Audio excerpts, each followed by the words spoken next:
Welcome back to Centuries of Wisdom. In this talk, Earl shares some of his ideas on the power of mind, living by faith or not living at all, parenting young children, as well as reading books.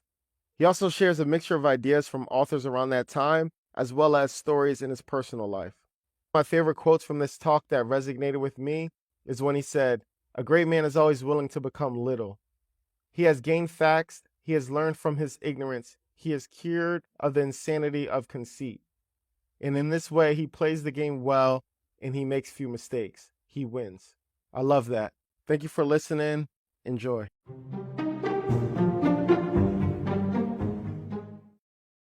My small son, while doing his homework the other evening, whimsically said he wished he had his own private computer to help him. I reminded him that he has between his ears a tool far superior to any computer ever devised. The brain of man has four remarkable powers that far exceed anything yet built into a machine. One, it has the power to absorb, to take in information and knowledge of every kind. We do this by reading, listening, touching, by using all five of our senses. Our minds are like unlimited corrals with the gates wide open.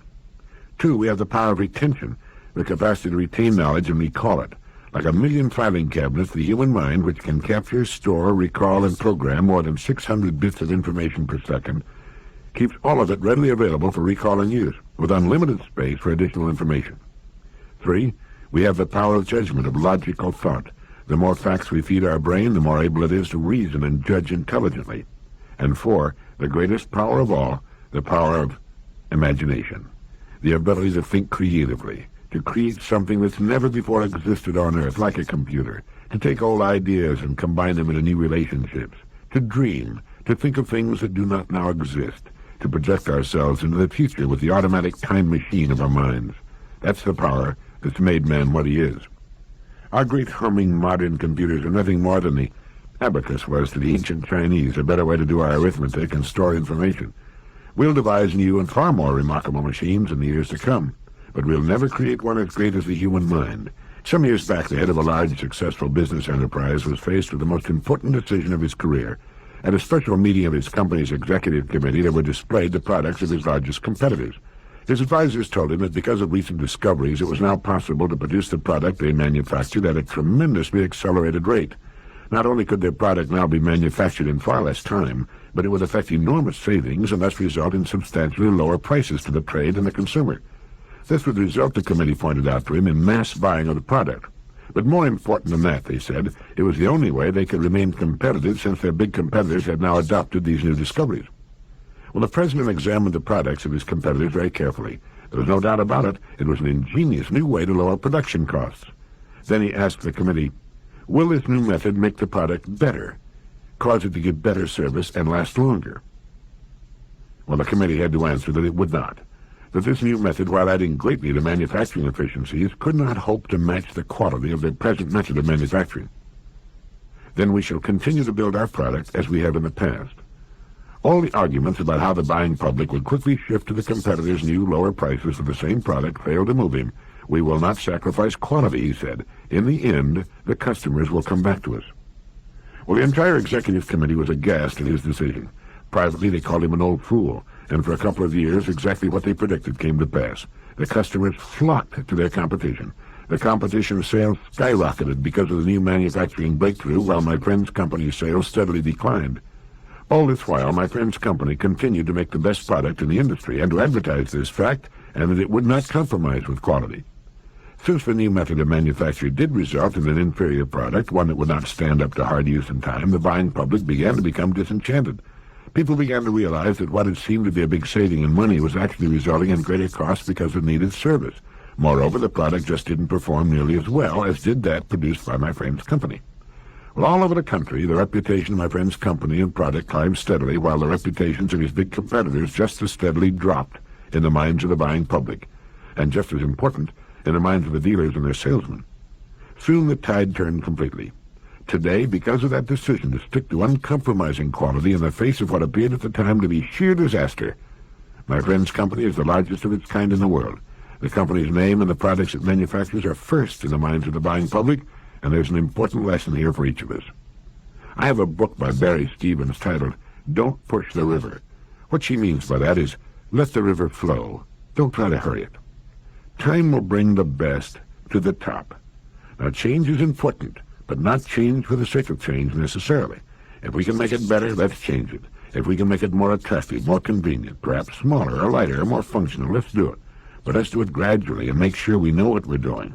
Let's take the time to test our new changes until we know we won't be faced with a drop in our reputation and perhaps the recalling of thousands of products with the resulting loss in time, money, and customer loyalty. Do you remember when Robert M. Manley, a copy editor at the Cleveland Plain Dealer, sailed from the United States to England in a 13.5-foot sailboat? 3,200 miles across the North Atlantic in a boat so small you'd hesitate to take it out on Lake Michigan and Long Island Sound as small craft warnings were flying.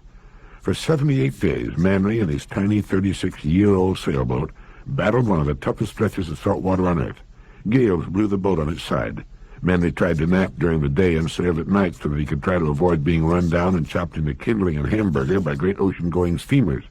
On several occasions he was washed over the side in heavy seas, and each time he'd haul himself back aboard by a lifeline he kept tied about himself and to his boat. He suffered terrible hallucinations, the result of having to take so many pep pills to stay awake during the long nights. Why? What made him do it? It wasn't publicity. He went about the whole thing so quietly, practically no one even knew what he was up to. He thought no one would pay any attention to him, and that was fine with him. The reason was that he had dreamed of sailing the Atlantic ever since he had been a small boy. He bought the dinky old boat for $250. He completely rebuilt it, taught himself navigation, and practiced long-distance sailing on Lake Erie. He told his wife the real reason for his embarking on so incredible a journey and so vulnerable a craft. He said to her, "There's a time when one must decide either to risk everything to fulfill one's dreams or sit for the rest of one's life in the backyard." That's why Mr. Manley went sailing over the mountains of deep water in a boat only about twice the size of your bathtub. That's why he sat in his tiny open cockpit and weathered storms that caused the passengers to clear the weather decks of great ocean liners. He was fulfilling a dream he'd carried in his heart since he'd been a small boy. Well, offers for books and magazine articles poured in on him. Cleveland gave him a hero's welcome, as did the 20,000 people who wildly cheered the successful end of his voyage when he arrived in Falmouth, England. It's been proposed to Congress that Manley's boat, Tinker Bell, be placed in the Smithsonian Institution alongside Charles Lindbergh's plane, the Spirit of St. Louis. Courage. The courage to finally take one's life in one's own hands and go after the big dream has a way of making dreams come true. It seems to open hidden doorways from which good things begin to point the way. It's never easy, and the good results come only after we've made the journey in our own way. For Manley, at 47 years of age, it was sailing 3,000 miles to the North Atlantic. Each of us must make his own voyage to fulfillment in his own way, or sit in the backyard. Now here's an opportunity to test your mental health. A study made by Drs. Charles Stolley and Kenneth Mumdum at the Manager Foundation came up with a prescription for good mental health. It consists of 5 parts. As I give them to you, ask yourself how you stand with regard to each. Mentally healthy people behave consistently in 5 important ways. 1, they have a wide variety of sources of gratification. This does not mean that they chase frenetically from one activity to another, but that they find pleasure in many different ways and from many things. If for any reason they lose some of their sources of gratification, they have others to turn to. For example, a person who loses a good friend by death may sorrow, but if he has other good friends, he draws psychological sustenance from them and recovers. But if a man loses his only good friend, well, he has little else to fall back on and continues to grieve in his loneliness. A person has the same problem if his only interest is his job or his immediate family or a single hobby. 2, mentally healthy people are flexible under stress. This means simply that they can roll with the punches. When faced with problems, they can see alternative solutions. Flexibility under stress is closely related to having a wide variety of sources of gratification. With more supports to fall back on, a person is less threatened by situations that produce fear and anxiety. 3, they recognize and accept their limitations and their assets. Put another way, they have a reasonably accurate picture of themselves and they like what they see. That does not mean that they're complacent about themselves, but that they know they cannot be anyone else and that it's all right with them. 4, they treat other people as individuals. Now this is a subtle phenomenon and an important one. People who are preoccupied with themselves pay only superficial attention to others. They're so tied up in themselves that they can't observe the subtleties in another person's feelings, nor can they really listen. Mentally healthy people really care about what other people feel. And 5, mentally healthy people are active and productive. Mentally healthy people use their resources in their own behalf and in behalf of others. They do what they do because they like to do it and enjoy using their skills. They do not feel driven to produce to prove themselves. They're in charge of their activities. Their activities are not in charge of them. When they're chosen for leadership of one sort or another, it's because they have the skills to lead in a given situation, not because they have to exercise power over others. They seek achievement for what they can do, not for what they can be. For when one tries to be something or someone, he's never satisfied with himself, even if he achieves his desired goal. Well, there you are, a 5-part prescription for good mental health. How'd you do? How does one obtain this condition called mental health? Well, mental health is had in the working toward, as Dr. Rogers says, in the process of becoming, of pursuit. Life is short. It's to be lived. And he who has good mental health lives it to the fullest. And he who lives it enjoyably has good mental health. In one of the monthly letters from the Royal Bank of Canada, and those letters are marvelous, it was pointed out that reading good books is not something to be indulged in as a luxury. It's a necessity for anyone who intends to give his life and work a touch of quality. The most real wealth is not what we put into our piggy banks, but what we develop in our heads. Books instruct us without anger, threats, and harsh discipline. They do not sneer at our ignorance or grumble at our mistakes. They ask only that we spend some time in the company of greatness so that we may absorb some of its attributes. You do not read a book for the book's sake, but for your own. You may read because in your high-pressure life, studded with problems and emergencies, you need periods of relief, and yet recognize that peace of mind does not mean numbness of mind. You may read because you never had an opportunity to go to college, and books give you a chance to get something you missed. You may read because your job is routine, and books give you a feeling of depth in life. You may read because you did go to college. You may read because you see social, economic, and philosophical problems which need solution, and you believe that the best thinking of all past ages may be useful in your age too. You may read because you're tired of the shallowness of contemporary life, bored by the current conversational commonplaces, and wearied of shop talk and gossip about people. Whatever your dominant personal reason, you will find that reading gives knowledge, creative power, satisfaction, and relaxation. It cultivates your mind by calling its faculties into exercise. Books are a source of pleasure, the purest and most lasting. They enhance your sensation of the interestingness of life. Reading them is not a violent pleasure like the gross enjoyment of an uncultivated mind, but a subtle delight. Reading dispels prejudices which hem our minds within narrow spaces. One of the things that will surprise you as you read good books from all over the world and from all kinds of men is that human nature is much the same today as it's been ever since writing began to tell us about it. Some people act as if it were demeaning to their manhood to wish to be well read, but you can no more be a healthy person mentally without reading substantial books than you can be a vigorous person physically without eating solid food. Books should be chosen not for their freedom from evil, but for their possession of good. Dr. Johnson said, "Whilst you stand deliberating which book your son shall read first, another boy has read both." Emerson wrote, "Do that which is assigned you, and you cannot hope too much or dare too much." He wasn't talking about what we're assigned to do by people. He was talking about our natural assignment, that which has been built into our bones and fibers, the unseen set of our very being.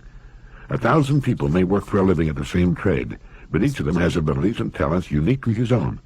There are things he can do with ease because of his natural set that the other 999 people cannot do as well or with the same facility. 1,000 young women may marry and set about the business of having children and keeping houses, yet each of them is different from the other 999 in some respects. Each of them has had something assigned to her, and as Emerson said, in this area of her life, she cannot hope too much or dare too much. It's the same with every one of us, and it's through the development and fulfillment of this inborn facility that each of us can achieve a degree of greatness during his life. If we never find our strong characteristic, it's because not knowing we had it, we fail to look for it. In the Sermon on the Mount, we're told, "Ask, and it shall be given you. Seek, and ye shall find. Knock, and it shall be opened unto you." Finding our strong point is a good place to put this advice to work. Only in this way can we take the advice of Thoreau and suck the marrow from life, shave life close, and live fully extended. Many people find their real talent, but because of the advice of Well-meaning friends and relatives, or because of their own mistaken idea about security, remain at jobs they don't like and for which they have no real aptitude. Thus they often shackle themselves to a slow shuffle when, had they followed their real stars, they could have known so much more in the way of inner satisfaction and reward. Do that which is assigned you, and you cannot hope too much or dare too much. Games are won by people who make the fewest mistakes. A good friend of mine is a good ping-pong player, but he can't beat his son at the game. He's got all the fancy shots, but his boy just returns every one of them. He just gets the ball back across the net and waits for his father to make a mistake. I think the great Chris Everett plays tennis in much the same way. Who shoots the lowest score in golf? It's the person who makes the fewest mistakes. A golf course is so arranged and the ball and clubs are so constituted that the player is penalized for any mistake he makes, no matter how slight. In order to make it around the course in par figures, parring every hole, you must not make a single mistake. And it's the same with any game you can think of, including the game of life. As the philosophers tell us, it's all a matter of cause and effect. If the cause is right, the effect will be right. But if the cause is wrong, nothing on God's green earth can make the effect come out right ever, except, very occasionally, by pure chance. Once in a while a golfer will make a bad shot, as I did the other day. I'd pulled my drive to the left, and it was headed for water when it struck a tree, a very small tree, too, and bounded back into the fairway. We saw Lee Trevino win the British Open by chipping his ball into the cup from off the green. But over a period of time, these average out with bad bounces and bad breaks. And it's the same with this business of living.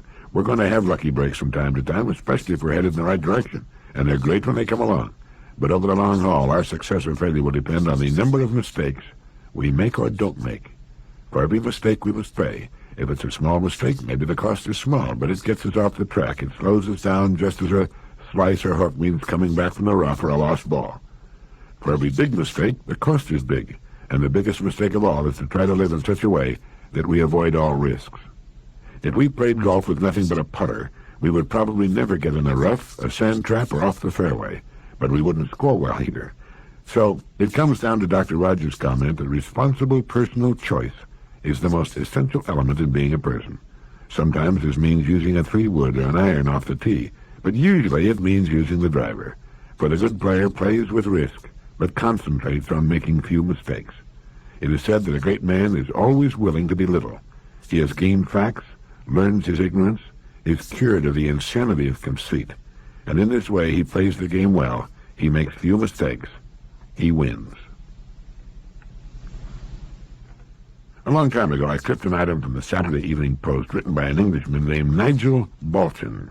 He wrote, "The child is the sacred calf of the modern world, and the high priests of the child cult are always bidding us bow down and worship the sacred calf, and reminding us of all the happiness it brings to us, how beautiful and fascinating it is, and how unworthy we are of the privilege of being parents. Any man who criticizes children automatically labels himself a monster. Well, I have 5 children," he writes, "varying in age from 30 to 3. So I've been rearing sacred calves for 30 years, and will almost certainly be doing so until I die. As a result of this not inconsiderable experience, I find that the whole business is, on the whole, an expensive and unrewarding bore, in which far more has to be invested, both materially and spiritually, than ever comes out in dividends. My father worked his head off to raise me and my brother and sister. I've worked mine off in order to bring up my children. I don't doubt that in 20 years' time my young son will be working his head off to bring up his. This process can go on indefinitely, and it simply means that no generation can ever live its own life to the full because of the insistent demands of the next. More talent and creative ability have been lost to the world through the necessity to provide for children than from any other single cause. In the whole history of civilization, 90% of man's progress has been brought about by people who realized that there were more important things to do than just reproduce their species. Some of them have had children, but they never have allowed the existence of these children to deflect them from the proper use and exploitation of their own talents." He goes on to write, "Whether we like it or not, children are fundamentally antisocial. They are cruel, ruthless, cunning, and almost incredibly self-centered, and they can conceal these qualities beneath a veil of careful charm. Let us then," he goes on to write, "stop the woolly, sentimental worship of children as living dolls and get on with the serious business of educating and maturing them as potential adults. In order to do this, we have to get rid of the idea that the family group, father, mother, and children, has some peculiar, almost mystical value. I know of no evidence that this is true, and of plenty that the family group is a source of emotional disturbance. The family group with child-worshipping parents is about the worst way in the world to bring a child to grips with the facts of adult life. The title of Mr. Bakken's article was "Children Are a Waste of Time." I remember reading that Evil and War, the author said, "No matter how busy I may be or important the work I may be doing, I manage to spend at least 5 minutes a day with my children."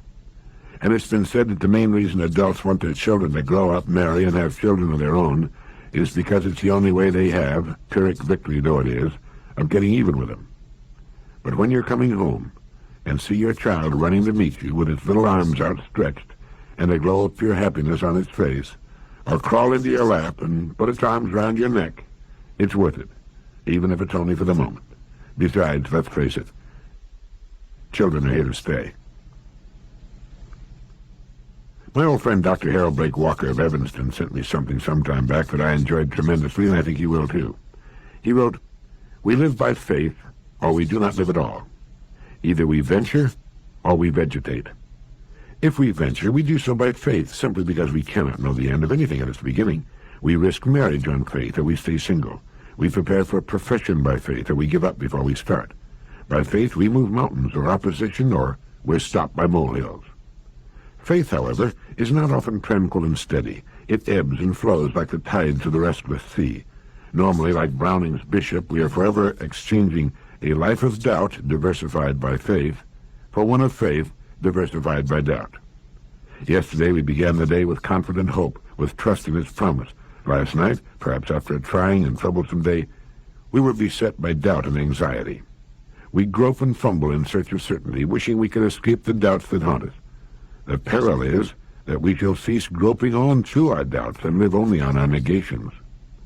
What we need, you and I, is faith strong enough to bear the burden of our doubts.